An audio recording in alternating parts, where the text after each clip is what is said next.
Hello everybody, welcome back to the next episode of All the Mods 8. In the last episode, we got ourselves set up with a fission reactor, and this thing has been working well. Any of the nuclear waste here, it's all going into the solar neutron activator, and from there we're making basically a whole bunch of polonium. And polonium is what we use for a lot of the other crafting materials, and we actually need polonium in the raw form. We're going to need 1 bucket of this for 1 millibucket of antimatter, so we're going to need a lot of polonium. Eventually, we're going to have enough of the polonium pellets where we're not going to need any more, and we'll probably go ahead and just put the supercritical phase shifter somewhere close by to here, where we can pipe the polonium in right from here. Now, what have I been working on in between episodes? Well, the one main thing that I've done in between episodes can be demonstrated by having a quick nap in this hammock. As the sun sets, you'll notice something kind of different.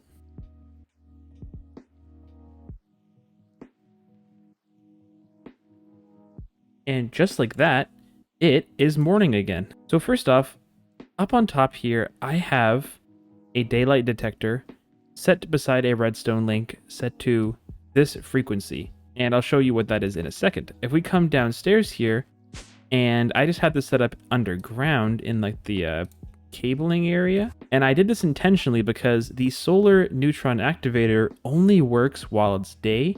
And this actually does affect the mining dimension as well. Because the solar neutron activator requires us to have daylight in order to produce polonium and to convert lithium into tritium, I believe. This is what we need for the fusion reactor. It's going to be important that we can keep it as daytime as long as we can. I was told in the Discord by somebody that the Blue Skies mod has a dimension called the Everdawn, where it's always daytime there, which also would have been an option. The way that I ended up going about doing this is the Tablet of Sunrise from Ars Nouveau. Now this is actually a ritual. If you come down to the Ars Nouveau section, you can come down here and see the Tablet of Sunrise. It sets the time today when it's activated on a ritual brazier. Now, in order to activate this, it's actually quite straightforward. It looks maybe a little complicated back here, but I'm sure there are simpler ways to do it. How I have it set up here is I have a archwood sapling and sunflower in a botany pot, just growing a couple. This doesn't have to be fast. All it has to do basically is be able to produce 1 tablet of sunrise per day in order to keep up with the usage of it. Tablet of sunrise only costs 1 archwood log and 1 sunflower per tablet, and you only use 1 per use. So essentially what I have is I have the redstone link set to the sunrise frequency, and the signal that it's producing is being checked by this barrel with 4 wooden shovels. I've just done a little bit of trial and error with a bunch of different items in here, and I found this is the best one for the time of day. Essentially, once it drops below a certain redstone value, which means that the night has come, it will then deactivate because of this comparator signal running into the side of this comparator, which will then, of course, turn off the clutch that I have set back here with a water wheel, which will then allow this deployer to place the Tablet of Sunrise on the pedestal. Now, how this has to happen is it has to place the tablet and then click on it a second time to activate it. So how I have it set up to do that, it's going to place it, and then it's going to wait for a little bit, and then put 1 more Tablet of Sunrise back in. So that'll give it time to hopefully place it, and then turn on the ritual before another one is placed in here. If I come back here, I can show you what I have set up. Essentially, I just have some repeaters coming in here with a 10-tick delay, which will then basically allow 1 tablet to be inserted back into the deployer. So yeah, it's maybe a bit of a janky setup over here, but I really think this is going to be helpful because now we don't have to worry about nighttime slowing our production of the polonium, and then also the fusion reactor will be able to run all the time. Speaking of fusion reactor, I think we have all the required materials to start getting ourselves into the fusion reactor and into the fuel production for the fusion reactor. Now, I really wanted to get this thing done before we got into the antimatter because this is going to help us dramatically increase our production of antimatter. It gives you a good demonstration of how to actually go about building the fusion reactor. It basically tells you that every face needs to look like this. And then it kind of shows you to fill in the remaining corners with just some extra casings.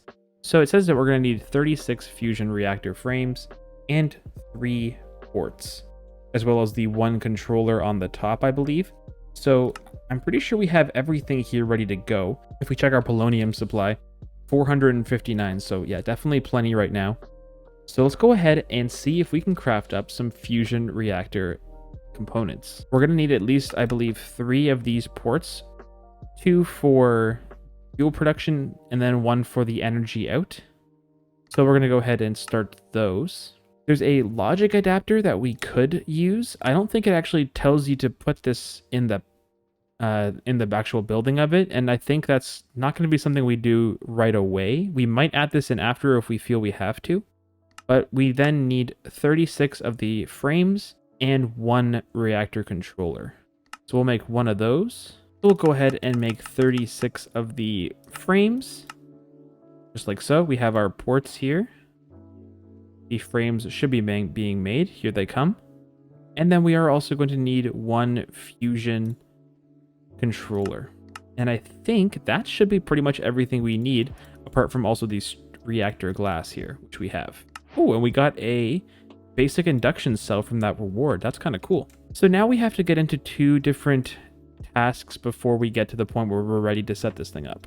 We have to assemble a laser array to jumpstart this reactor, and we also have to create fuel to power the reactor.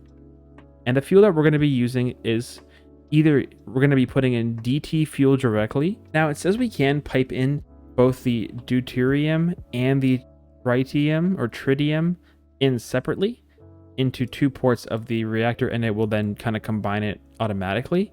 So I know we do need to get a little bit of DT fuel into the holocron or whole roam, something like that. If we can hit W to ponder, it actually is what we need to activate the fusion reactor. So we have to at least get a little bit of DT fuel by itself in the chemical infuser. But after that, I think we can just pump in the deuterium and tritium by themselves. Even though it is becoming nighttime, that should hopefully still, even though it's a little bit glitchy, that should in fact take us all the way back to daytime. There we go. So this thing is never not running and always producing us some polonium. Now I do want to set up the fusion reactor also here as well. It's a nice flat open space, lots of sky access, and then we can just kind of have it all of our big Mekanism machines all in one place. Now I do know that this is a chunk border here. So what we're going to want to do is probably, because we have this chunk loaded right here, this is where we're going to end up putting our SPS. This is just trying to keep as many things into a smaller area as possible. We're going to probably have 1 chunk here for the SPS and various things, and then maybe 1 chunk here for the fusion reactor. So there's not really a good way to center this because this isn't not an odd numbered area, but that's okay. I'm just going to go ahead and pick a nice center looking spot to start building the frame. That looks good.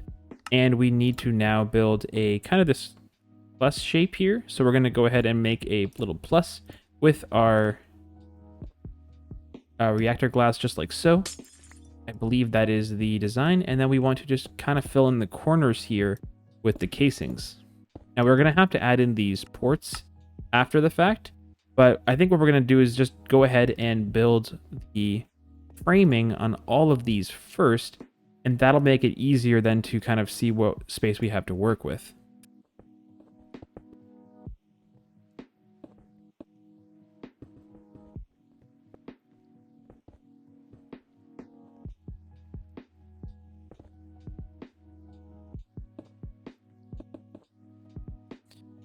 Okay, so we have the general shape down. I think this is correct. Now, I believe this top piece they have in the description as a reactor controller, and it does have a formed symbol, which means that we have, I think, built this correctly. If we come up here, we have obviously no heat or anything happening in here. This has not activated or anything, but that is good to go.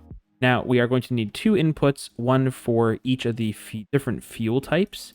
So let's go ahead and find those now. I believe that it doesn't really matter where they go. I think we might just pipe them in from the side here, and we just take out both of these there. And if we come here, we can configure these to inputs. These are both going to be inputs. And we're going to want to run these piping down to our various setups within this chunk for producing the fuel for this. In terms of output, the only output I think we're actually going to care about is the power output. And that's just going to go right into a plug. We're going to send that right into our induction matrix. So I'm just going to set one output right here, and that's going to be for our plug. If I go ahead and get a plug right now, I might as well. That's going to be good. Put this on here, set this to power in, and that's good to go. The next step is the fuel and the laser beams. Now, because we're just building the actual thing right now, maybe we'll go ahead and get the laser beams or the lasers all set up and ready to go as well before we start looking at producing fuel. The laser themselves from Mekanism require an autocraft here because we're going to need a few of these. We're also going to need a laser amplifier, which is also a totally fine recipe. I'm not sure about this laser tractor beam. I don't think we actually need that, but we do need the laser focus matrix. We actually have to put this onto the reactor itself. And I think that should be everything we need. If we throw this all in here, we should be able to just autocraft these. We'll say we just want 2 laser focus matrix. We want probably a few of the lasers. Got some quest rewards here.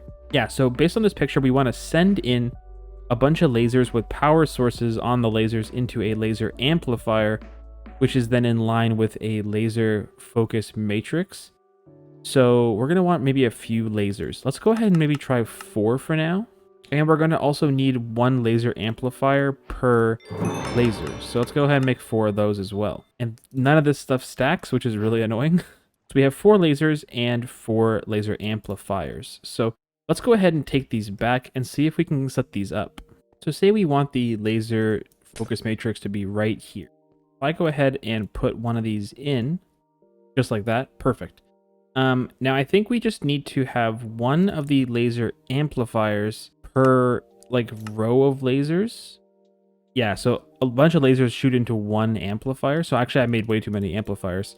But if I just go ahead and put 1 down here, we should be able to now leave a space and put a laser down like, oh, that's not right. Oh, that's right. We gotta be careful because these actually do fire dangerous lasers that can break blocks. And if this breaks the reactor, maybe we'll go ahead and pause the reactor for now. Let's just turn that off for now, just in case. If I go ahead and put a temporary block here and the laser like so. Okay, so that is facing the wrong way. Let me grab that again and replace it like so. I think that's the right way now. So that's fine. Let's go ahead and do the top one as well. We're going to go ahead and set one of these up on all of these sides. They all had a little bit of power from charging in my inventory. That's why they're kind of doing this still. But that's fine. They should be all out soon. And we are set up with our lasers. Now, I think the cleanest way to do this is going to be just to get some points out. Now, they are firing immediately. So I don't know if that's actually charging anything here. So these should be all powering this laser amplifier. Okay, so I think the problem that I had was this wasn't pulling power. It was just sending the power right in and through. And we actually had to set the redstone detection to normal. And now we're going to be able to activate this thing with a redstone pulse. So how I have this set here now is I turned this off actually. And I just set the minimum power requirement to shoot a laser to be 200 million FE, which is I believe what it says that we're going to require to jumpstart this thing. Okay, so no, we actually need to have 400 million FE, not 200 million. So if I go ahead and set this to 400 million, there we go, 400 million FE. So now this thing is going to charge up until it gets to 400 million FE, and then it will fire. But I don't actually want it to fire right now because I do want this to only fire on pulse. And so if it does get to 400 million, I don't want it to automatically fire. I want it to wait until I'm ready, because we still have to pipe in our fuel from both of these sides. This fuel, I don't think is going to be very complicated to set up. We need to have the tritium and deuterium. To make deuterium, we have to make some electric pumps and give them a filter upgrade, place them over a source block of water and give them some power, and they'll pump out heavy water. You put that into an electrolytic separator and you get deuterium. Yeah, so deuterium electrolytic separator makes oxygen and deuterium. And so we have to then get heavy water, which we get from the electric pump. I'm not sure how many electric pumps we're actually going to need. They are very easy to craft here, so I'm not even going to bother auto crafting these. Maybe I'll just start with 3 of these for now. I'm not 100% sure what the rates are going to be like, but we can also give these some speed upgrades, I imagine. And we have to make kind of an infinite source somewhere. So let's go ahead and make this port here our deuterium. So our outputs are at the top, which is fine. Let's go and kind of put these down over here. We'll put some water underneath these. We'll get these a point like so. And these should now be piping out heavy water. Now, in order for our pumps to actually produce the heavy water, we have to produce what's called a filter upgrade. Now, this does require something that we don't have yet, which is tin dust, which we can go and set that hopefully on our crusher. Oh, tin dust can get put into our crushing, automated crushing, and then we can go ahead and make some filter upgrades, I believe. And we only need 3 of these, and this should be the heavy water coming out now, not the normal water.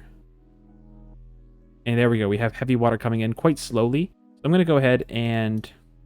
Can these accept any other pipe upgrades? Speed and energy. Okay, let's go ahead and get all of these fully upgraded because we want these running at maximum. Okay, so these guys are fully upgraded. They require hopefully not too much power, but we have plenty of power coming in now. So, and the heavy water is coming in at a good rate.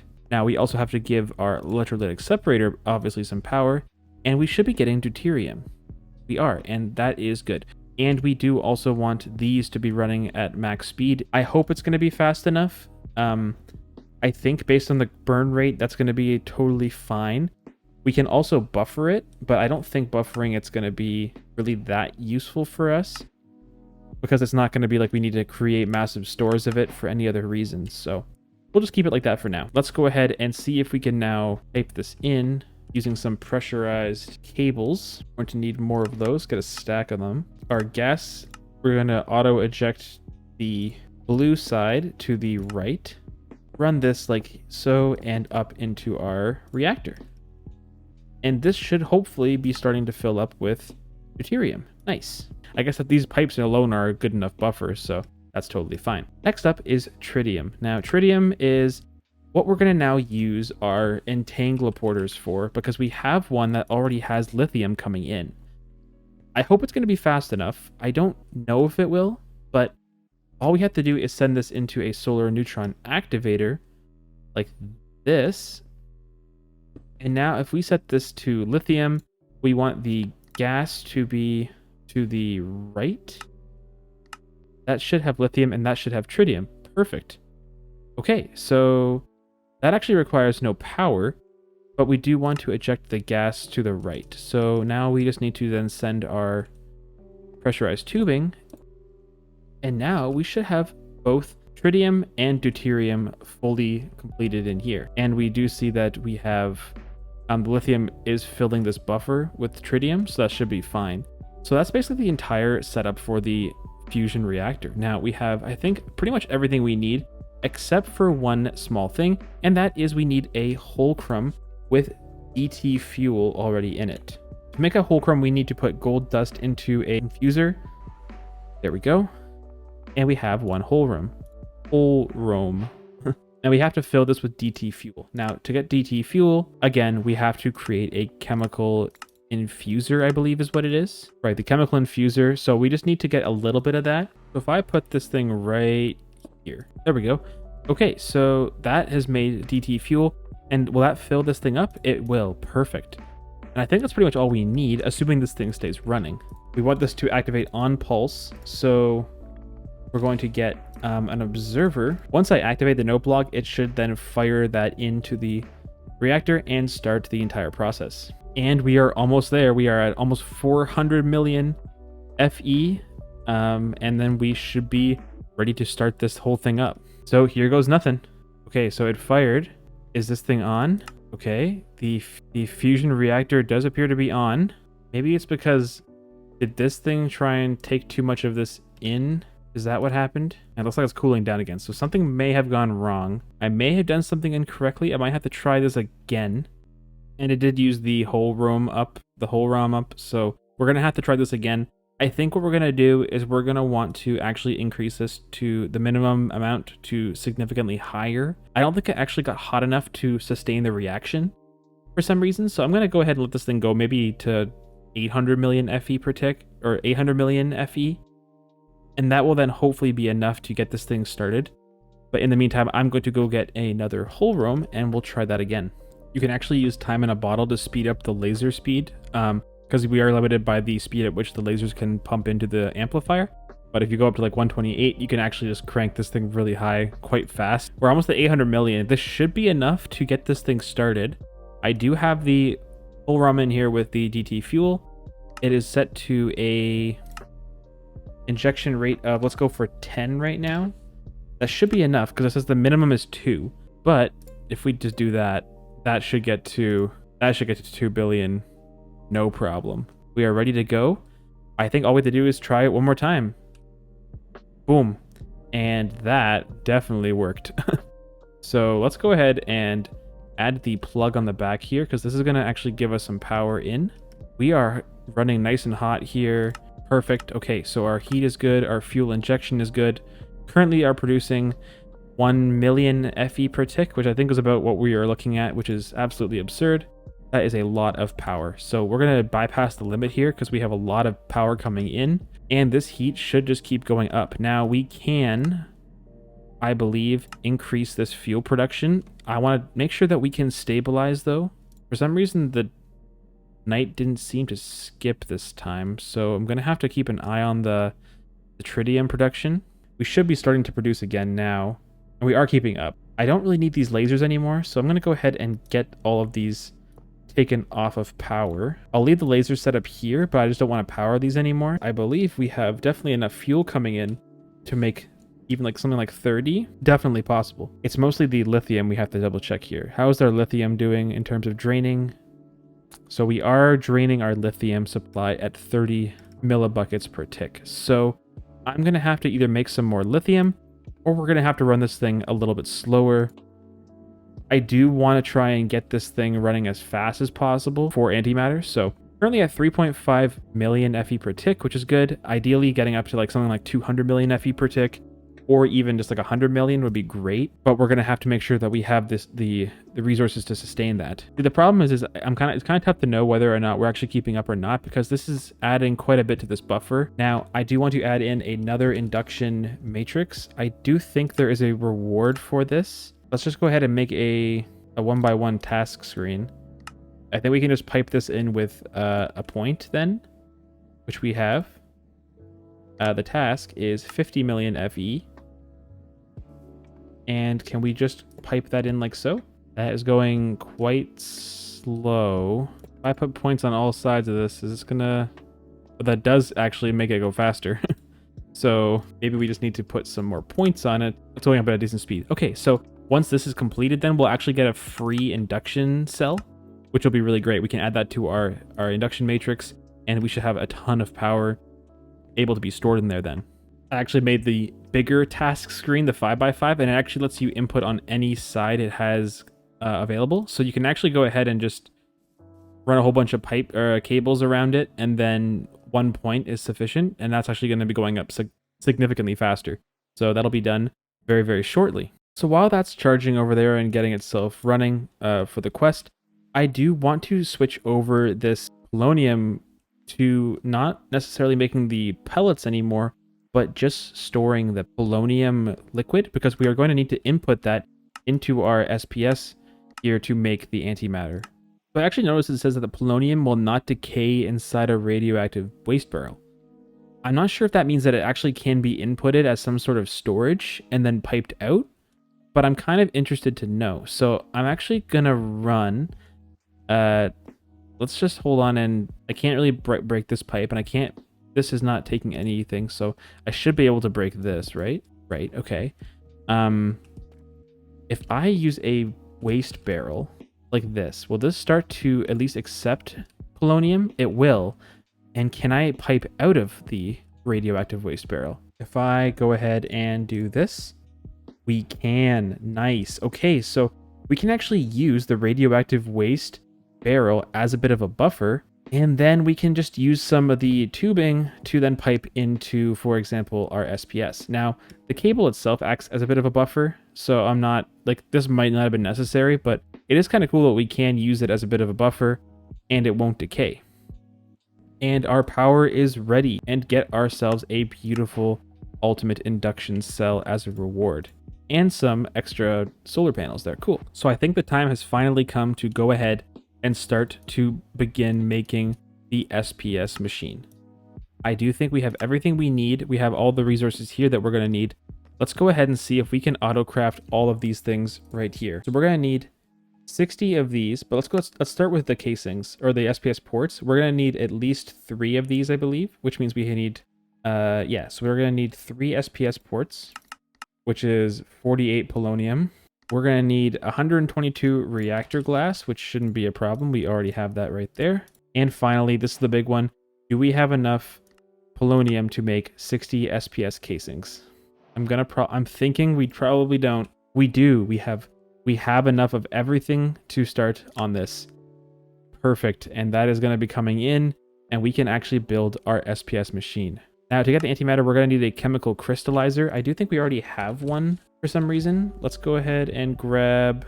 These both have upgrades in them already. Let's just go and grab this one right there. Perfect. Okay, so we have a chemical crystallizer, and we should have all of our SPS machines, or all of our SPS casings, and we are all set. Oh, we also need a supercharged coil. I think we just need one of these. There we go. That actually gave us one as a reward, so that's pretty good. So each side is going to be a 3-1-3-1 design, and then we just fill in the tops and the sides with casings. 2, 3, 1, 2, 3, 3. I believe that is the whole thing. And then we just can do glass and the SPS casings surrounding it. Now we just need to go and do the same thing on all these sides. We can just go 3, up 1, 3, just like this kind of design. And I believe that is good. Now, some of these are going to be replaced with ports, obviously, but this is just going to give us the general frame for the entire thing. Perfect. And so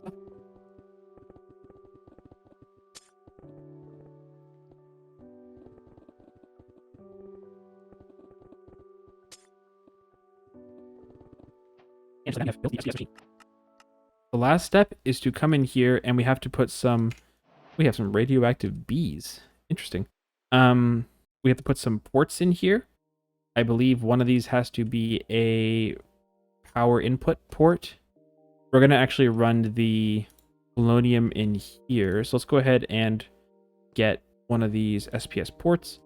Put that in there, and then we can configure that to be input all the way up there, like so. We have polonium in here. And finally, we need to have power into the machine. Now I'm going to go and put a port down probably right here for the power. And then our output's going to be right here, like so. Output, and that's going to be outputting the gaseous antimatter into our chemical crystallizer, like this, and that should input directly into our system. So this is effectively a antimatter system that's ready to go. All we're missing is power, because we have enough polonium in there for at least 1 millibucket of antimatter. Obviously, we need probably, what, 1,000? So we're going to want to get that thing going as soon as we can. I also don't want to fully drain our power system because we need to obviously store power. So I'm going to set the limit on our point. I think we're producing about 3-something million over there. Let's go ahead and make this 3 million. There we go.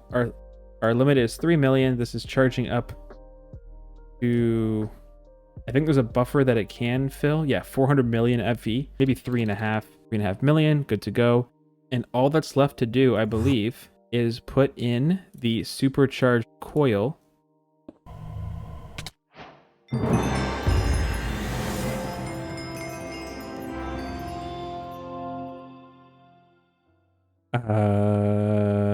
So, I'm not sure why I didn't think that was going to kill me, but it did. So that was kind of cool. Yeah, I don't want to do that again. As I was saying, before I was so rudely interrupted, we should be able to start producing antimatter. And we're producing 0.018 millibuckets. We have antimatter coming in. It's coming in quite slowly, 15, 16 millibuckets, and obviously we're going to be limited by our polonium production. This is going to be draining substantially, so we're going to probably have to look at increasing our polonium. And like, as cool as it would be to crank this thing up to, you know, a higher energy input, it really wouldn't matter because we are already limited by our polonium production to begin with. But I think that's where I'm going to call it for this episode. If you guys did like this episode, please feel free to give it a like, shoot me a comment on YouTube, or join the Discord. It's a great place to keep up to date on everything that's going on, so I hope to see you guys all over there. But that's everything from me, everyone. Thank you very much for watching. I hope you all have a good one. Bye.